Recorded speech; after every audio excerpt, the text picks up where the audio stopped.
Slayer.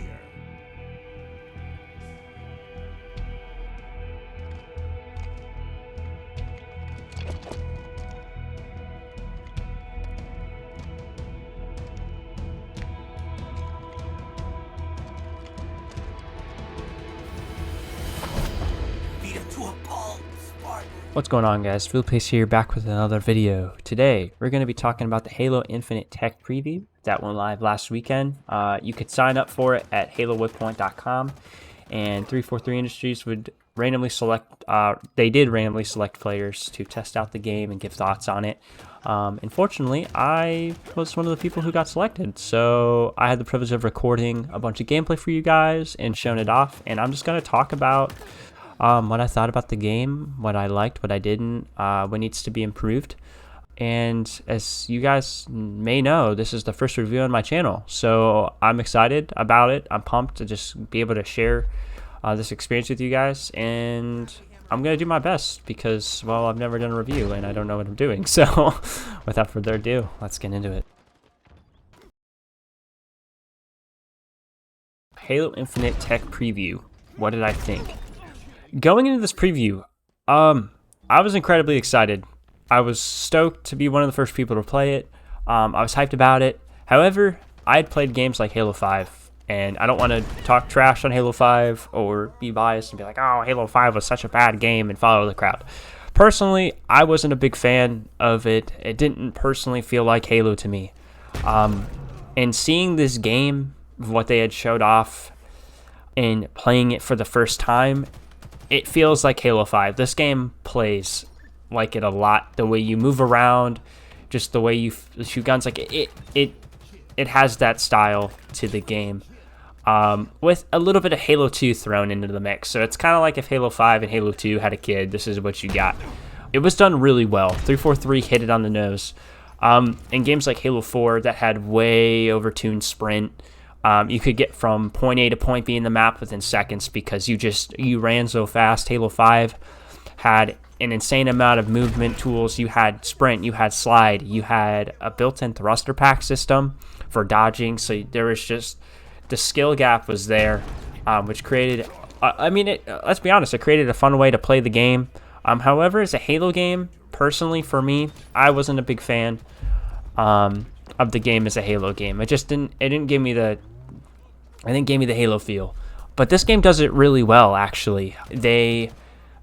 They modernize in a great way, and personally I believe that for games to succeed and to do better, they need to modernize and come up with new ideas. And here it is done so well. The sprinting, the clambering, the sliding, it's all implemented great. So first, let's talk about sprint. Sprint in this game is awesome. It's almost the same speed as walking. So there's like a 2% like movement speed buff. So like if you were to put two people side by side, I wish I would have, when I recorded this, I wish I would have gotten like different like actual things to show you guys, like side by side, like walking and sprinting, but I don't, so I'll just have to describe it to you. But sprinting in this game and walking are almost the same. So like if somebody's running, like sprinting in front of you and you're walking behind them, they're going to probably be like 3 or 4 feet ahead of you. They're not going to be very far in front. So sprint in this game puts more of an emphasis on sliding than anything. That's the really only advantage that sliding has.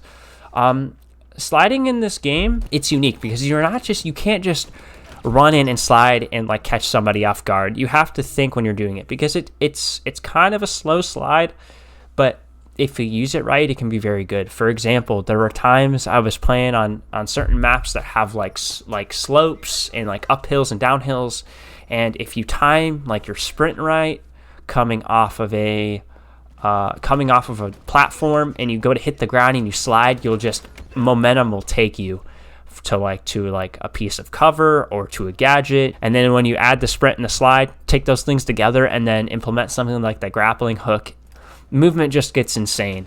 So overall, the movement in this game is very, I think it's tuned very well. It's balanced. It's not crazy. You're not doing 360 thruster pack assassinations.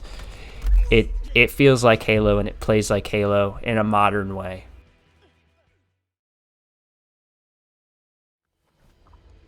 Alright, let's talk about gunplay. So Halo's gunplay over the years has been a dear thing to my heart. I'm sure to your guys' hearts too. The classic hip-fire arena style. When Halo 5 launched, they went for a more Call of Duty approach with the ADS, aim down sight mechanic. In this game, Infinite kind of kept that, but in a way where it puts an emphasis on the classic Halo style, but also modernizing in a way that it works. So instead of aiming the gun in front of you, what you do is when you zoom in, your visor has a 1.4 times 1.4 multiplier, and you basically aim the gun from the hip. Like, you're still aiming from the hip, but it zooms in.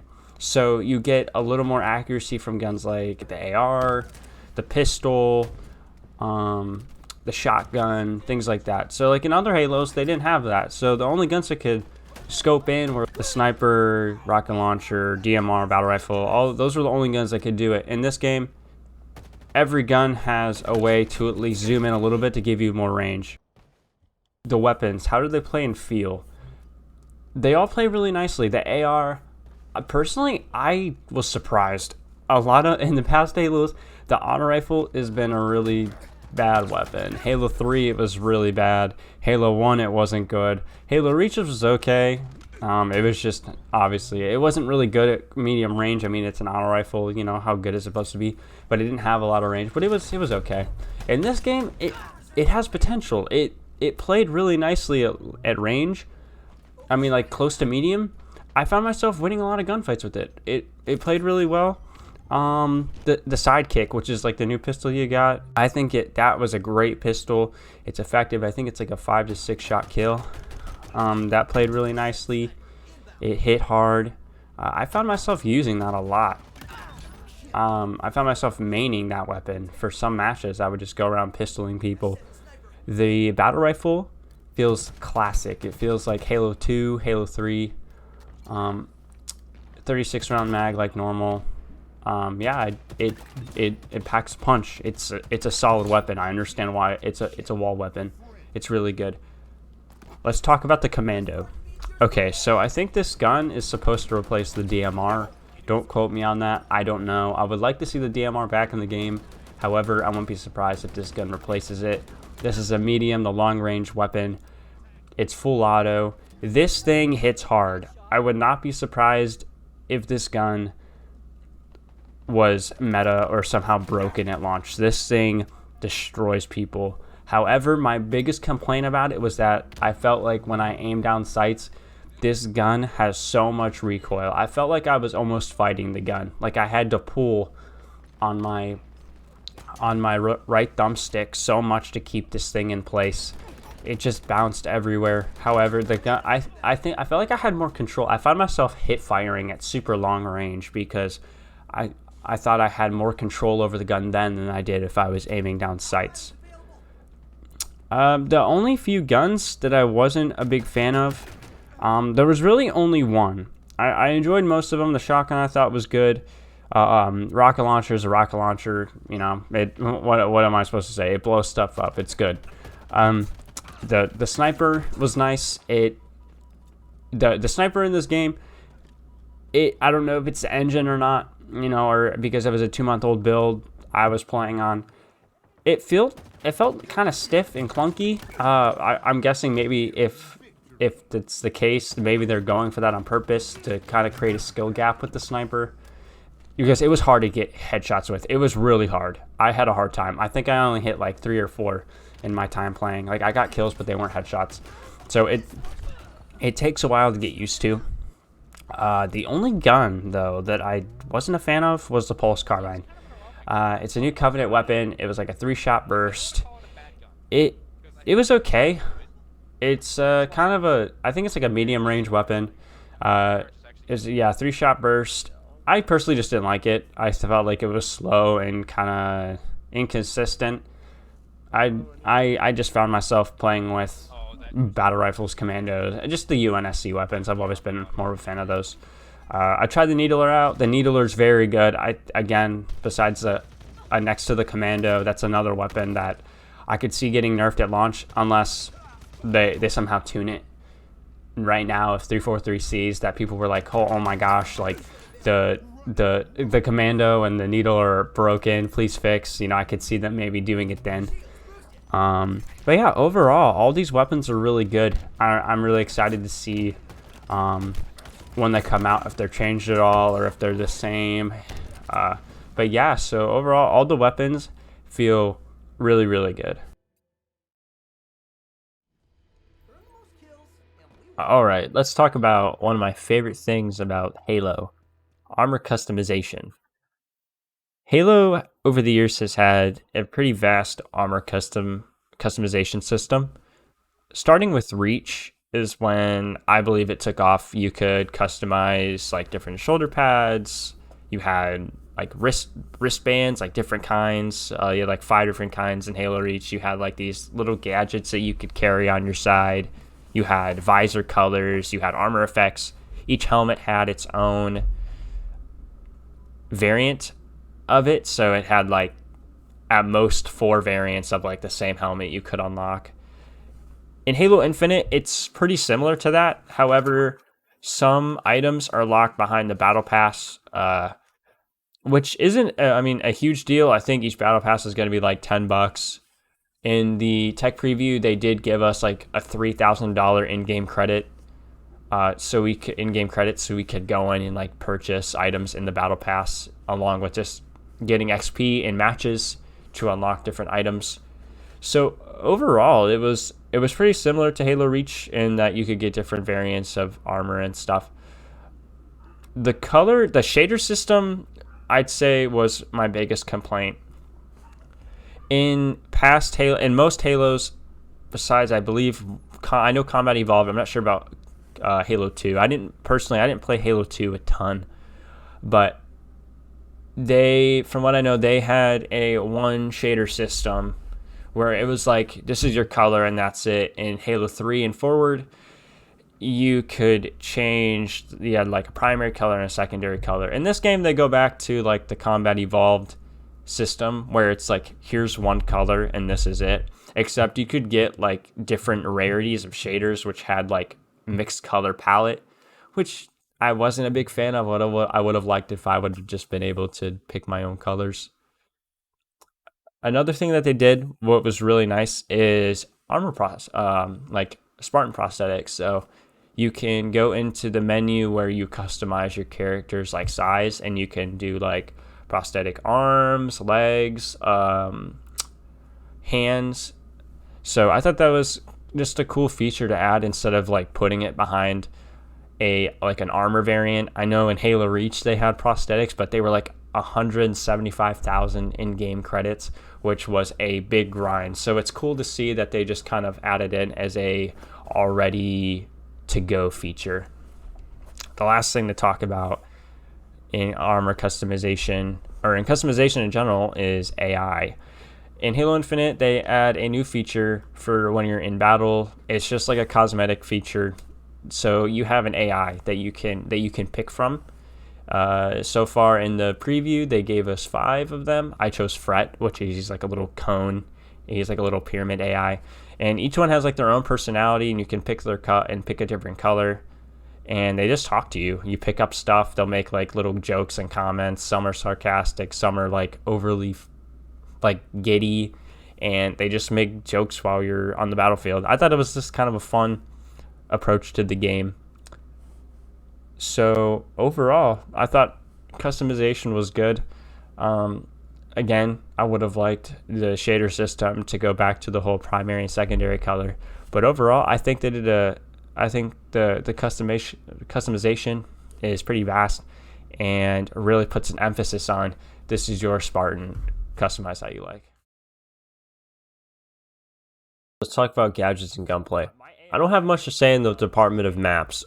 The 3 maps we were given, Live Fire, Recharge, and Bazaar, I liked all of them. Live Fire being my least favorite simply because, personally, I didn't find anything super amazing about it. It's like a circular map with, well, it's kind of, I mean, it's close quarters. There's not much to offer. It's got like a middle, like a second story, like middle ground, and then it's got like the two sides. There's like two sides with like some obstacles and like in barriers. It was nothing fancy. Recharge was my favorite map. This map really gave me the Halo vibe, and gave me this like memories of maps that I've enjoyed over the years. For example, Guardian from Halo 3 being one of my favorite maps. This kind of gave me, it didn't give me like Guardian vibes, but it gave me that Halo feel I haven't felt in a long time, of like, this is why I play Halo. This is what I remember about Halo. And I really liked Recharge because of its tight corners and hallways, and also its just design, like the massive battery in the middle. It screams like the futuristic Halo-y style, and I really like that. And I like the multi-level gameplay where it has like 3 stories to the map, and they all kind of, there's like secret passageways you can take. Speaking of which, Bazaar, which I also really like. It's like a new urban map. It has like a market in the middle, and on that map too, there's like these little passageways you can take, that are like kind of hidden, that you have to look for to get to. You have to be paying close attention to notice that they're there. That map is really fun because it allowed for different types of gameplay and like movement. So that map had multiple different pathways. It had platforms that you could like jump and slide onto to get on the rooftops, had hidden passageways. Combine that with the grappling hook, and you could, this map was so open, it allowed for the you could really tell with this map the 343 had the grappling hook in mind, because you could use that to swing from a building to like carry momentum and just fly across the map. There were literally times where I was swinging from one end of the map to the other, through buildings and stuff, and it just made for the gameplay to be really, really fun, because it's so open and there's so much to think about and to do in terms of engagement. So I really enjoyed that. Going back to talking about gadgets now, I think all of them are a really good addition to the game. I've talked about the grappling hook a bunch, so I'm not going to talk about that anymore. They have something that's like a pulse scanner, so you can shoot it out of your wrist and it sticks onto a wall, and it just scans enemies that come near the vicinity of that. And then you also have a drop wall, which is a 2-way barrier which enemies can shoot through, and you can shoot through, of course. So it's just kind of a way, it's kind of like an escape, for you, sort of, if you need to run away, if you're low health, or you can use it to get the upper hand in a fight. I thought that all these gadgets just simply worked well. I didn't find any of them being a huge advantage or broken. I felt like they were just simply tools that gave you a slight advantage if you use them, but they weren't broken in any way. They could be easily countered. I mean, I didn't think there was much to say about them. So, but yeah, I think they're really fun to use. I think it's another way to make Halo fun and to modernize, and I think they did a good job with that when it came to adding these new gadgets and perks. 2 more things being the active camo and overshield. So of course these upgrades have been in Halo since, these things have been in Halo since the beginning, Halo Combat Evolved. And these are cool because they work like the gadgets you have. So when you pick up a gadget, you don't use it right away. So this also is the same deal now with active camo and overshield. And in past games, you would pick it up and you would automatically use it. In this game, they are like tools. So you can pick them up and then you can hold them until you want to use it at the right time. However, the downside to this is if you die with it, it drops on death, and an enemy player or a teammate can't pick it up to be used. So the nice thing, however, is that it allows you to use it in a smart way instead of just picking it up and just being like, oh, okay, now I'm wasting time because I got this overshield I got. But at the same time, though, they do run out. I noticed with the active camo that it ran out pretty fast, so you have to think about your engagements carefully. Like if you're trying to flank a team, be careful when popping it because you don't want to pop it too early or too late. But overall, I thought the way they implemented the gadgets were wise in how they play. Bugs. Let's actually talk about things that annoyed me. So, if I'm going to be completely honest, I'm not being biased when I say this. I didn't have that many issues when playing the tech preview. I mean, I had things that I did expect. So, I mean, my game crashed maybe 2 or 3 times, but that was over multiple days. Like it didn't happen too often. Actually, no, I think it only happened 3 times in the same sitting. It was like within a few seconds of each other. My game crashed a few times. I had some matchmaking issues where I would try to load into a game and I'd have to keep clicking matchmake over and over, and like finally my 3rd try every time it would load me in. Sometimes it would kick me out of a game, or I would be black screen long enough that the game would kick me out for thinking I was away or like being idle.